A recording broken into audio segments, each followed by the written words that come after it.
પૂર્વ કેબિનેટ મંત્રી આદરણીય બાબુભાઈ, જિલ્લા ભાજપના પ્રમુખ ચેતનાબેન, ઉપસ્થિત બધા જ ભારતીય જનતા પાર્ટીના આગેવાનો, ગામના જુદી જુદી સામાજિક સંસ્થાઓ, જુદા જુદા સમાજના પ્રતિનિધિઓ અને અહીંયા સુધી તમે જે પ્રેમથી આવકાર આપ્યો એવા સૌ પોરબંદરના નગરજનો, મને ખૂબ આનંદ અને ગૌરવ છે કે ભારતીય જનતા પાર્ટીના ઉમેદવાર તરીકે તમે મને 2024ની અંદર રેકોર્ડ બ્રેક લીડ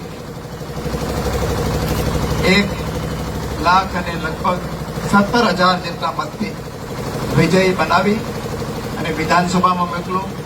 સાથે સાથે જે તે વખતે જે સંસદનું સામાન્ય ચૂંટણી હતી એમાં પણ આપણા ઉમેદવાર ડોક્ટર મનસુખભાઈ માંડવિયાને સંસદના ઉમેદવાર તરીકે પણ એમને ત્યાં કેન્દ્રમાં મોકલા અને એને કારણે અહીંયા જે બહુમતી મળી આખા દેશમાં, એમાં ભારતીય જનતા પાર્ટીની સરકાર કેન્દ્રમાં બની અને યશસ્વી વડાપ્રધાન નરેન્દ્રભાઈ, જે અત્યારે વૈશ્વિક નેતા બની ચૂક્યા છે, જેને જે કહેવું હોય કે, પણ એમની નેતૃત્વની અંદર હમણાં જ IMF, ઇન્ટરનેશનલ મોનેટરી ફંડ અને વર્લ્ડ બેંકના જે આગેવાનો આવ્યા હતા, એણે કહ્યું કે ભારતની અર્થવ્યવસ્થા છે એ દુનિયાની અંદર નમૂનેદાર અર્થવ્યવસ્થા બની છે.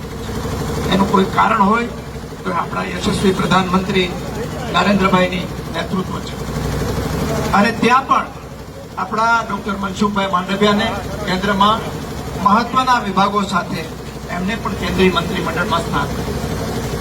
અહીંયા હું વારંવાર કહ્યું છે એ પ્રમાણે આ સરકાર એવી છે કે કોઈ દિવસે કહેતી નથી કે અમારી પાસે નાણાકીય જોગવાઈ નથી એટલે તમારું કામ ન થાય. આ 1 વર્ષની અંદર પોરબંદરને જે 5મા ગિયરમાં લઈ જવાનું હતું એ લઈ જવાનું કામ આપણે એની શરૂઆત આ 1 વર્ષની અંદર કરી ચૂક્યા છે. હવે કામોને બધાને આગળ વધારવાના છે. આ જે 1,17,000 જેટલા લીડ મળી એ કોઈ મારા એકલાનું ગજુ નહોતું. ભારતીય જનતા પાર્ટીના કાર્યકરો અને પોરબંદરની જનતાનો જે પ્રેમ હતો અને જે એકતા હતી એને કારણે આ શક્ય બન્યું હતું. જ્યાં કોઈને કોઈ રાજકીય પક્ષ હોય કે કોઈ પરિવારો નાના ભેટા મતભેદો ચાલ્યા રાખતો, પોરબંદરનું આખા ગુજરાતની અંદર યુનિટ એવું છે કે જે એક સમ થઈને ચાલે છે. એની નોંધ રાષ્ટ્રીય લેવલથી માંડીને રાજ્ય લેવલે પણ બધાને લીધી છે. એનું કારણ એ છે કે આપણા નેતૃત્વની અંદર એક સમજદારી છે અને દિવાલ પછી શું છે એ જોવા માટેની એની પાસે નિષ્ઠા પણ છે. ગઈકાલે શપથવિધિ થઈ, અહીંયા ઘણા લોકોને આવવાનો, પણ ભારતીય જનતા પાર્ટીની પરંપરા છે કે કોઈ એમ માનીને બેઠું હોય કે મારો વારો આવી જ જશે, તો એવું હોતું નથી. એટલે મેં બધાને એમ કહ્યું હતું કે ભાઈ હજી કોઈ નક્કી નથી, એટલે તમે કોઈ ધક્કો ના ખાતા. છતાં પણ જે મિત્રો એમ હતું કે ભાઈ કાંઈ વાંધો નહીં, આપણા પ્રતિનિધિ નહીં હોય તો ભારતીય જનતા પાર્ટીના તો મંત્રીશ્રીઓ શપથ લેવાના છે એ માનીને કેટલાક લોકો, કેટલાક મિત્રો તો ગઈકાલે આવ્યા હતા. મને 9:30 વાગે લગભગ 9:53 કહેવામાં આવ્યું કે તમારે શપથ લેવાનો છે. અને એ પ્રસંગે આપણા રાષ્ટ્રીય અધ્યક્ષ પણ હાજર હતા અને અહીંયા લગભગ 11:30 પછી શપથવિધિ શરૂ થઈ અને બધાએ બાકીનું નિહાળ્યું. અહીંયા મંત્રીમંડળમાં સ્થાન આપવા માટે દેશના યશસ્વી પ્રધાનમંત્રી નરેન્દ્રભાઈનો આભાર માનું છું. કેન્દ્રીય નેતા અને આપણા સૌના રાહબર એવા દેશના ગૃહમંત્રી અમિતભાઈ શાહનો આભાર માનું છું. ભારતીય જનતા પાર્ટીના રાષ્ટ્રીય અધ્યક્ષ જેપી નડ્ડા સાહેબનો આભાર માનું છું. અહીંયા ગુજરાતની અંદર જે નેતૃત્વ છે એ ગુજરાતના મુખ્યમંત્રી ભૂપેન્દ્રભાઈ પટેલ હોય કે આપણા પ્રદેશ અધ્યક્ષ જગદીશભાઈ હોય કે પછી આપણા પૂર્વ અધ્યક્ષ અને કેબિનેટ મંત્રી સી આર પાટીલજી હોય, આ બધાનો હૃદયપૂર્વક આભાર માનું છું.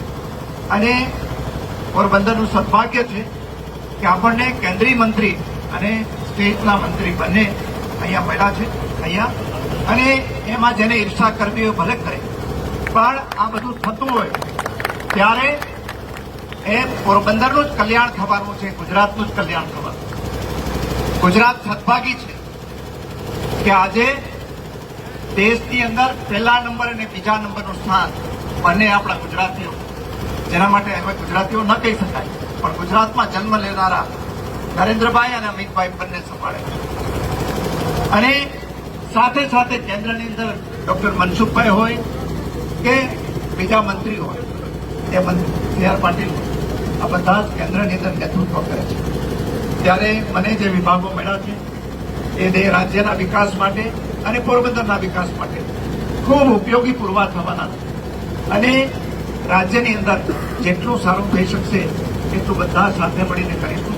અહીંયા ફરીથી ભારતીય જનતા પાર્ટીના સમગ્ર નેતૃત્વનો હું હૃદયપૂર્વકનો આભાર માનું છું અને પોરબંદરના સૌ નગરજનોનો પણ આભાર માનું છું. દિવાળી પછી જ્યારે આપણા સંસદ સભ્ય ડોક્ટર મનસુખભાઈને અનુકૂળ હશે, બધાને અનુકૂળ હશે, ત્યારે સ્નેહ મિલનના રૂપમાં આપણે બધા જ સાથે મળીશું. અને એ વખતે ફરીથી બધા જ આગેવાનો જે કાર્યકરો આજે આવ્યા છે એમની સાથે આપણે નવા વર્ષની પણ આપણે શુભેચ્છાની આપલે કરીશું. આજે ધનતેરસનો દિવસ છે અને એ વખતે અહીંયા બધાને એડવાન્સમાં દિવાળી અને નવા વર્ષની શુભકામનાઓ પાઠવું છું અને ધનતેરસની પણ શુભકામના પાઠવું છું. બધાને વેપાર ધંધાની અંદર ખૂબ ઉત્કૃષ્ટ વૃદ્ધિ થાય. આપણા ખેડૂત ભાઈઓની છે એ પણ ખૂબ સારું વર્ષ આ વખતે ગયું છે. કુદરતે ખૂબ મહેરબાની કરી છે. અને અહીંયા ફરીથી અહીંયા પોરબંદરને આપણે બધા જ સાથે મળીને આગળ વધારીએ. કોઈ અભિમાન નથી કરતો, પરંતુ એટલું જરૂર કહીશ કે જો આ વખતે આપણે આગળ વધારી ન શક્યા તો પાછું આવો મોકો ક્યારેય આવવાનો નથી. એટલે એમાં વિશ્વાસ રાખજો. પણ બધાને એટલું જ કહું છું કે જે લોકો ઈચ્છાખોરો હોય એને કહેવાનું કે જમીનની અંદર બીજ વાવીએ તો બીજને બહાર નીકળતા પણ 2-3 દિવસ થતા હોય છે અને એના પછી એને પાક ઉતારતા 4-5 મહિના જતા હોય. એટલે અહીંયા બીજ વવાઈ ચૂક્યું છે અને આપણે એ બીજના ફળ 2 કે 3 વર્ષની અંદર આપણે જરૂરથી ધરતી ઉપર સપાટી ઉપર લઈ આવી શકીશું. અહીંયાથી ફરી પાછા સૌ વડીલોનો આભાર માનું છું, યુવાન મિત્રોનો આભાર માનું છું, મારી બહેનોનો આભાર માનું છું અને આપણે સૌ વારંવાર મળતા રહેશું એવી અપેક્ષા સાથે ફરીથી આપ સૌને દિવાળી અને નવા વર્ષની શુભકામનાઓ. ભારત માતા કી જય. અર્જુનભાઈને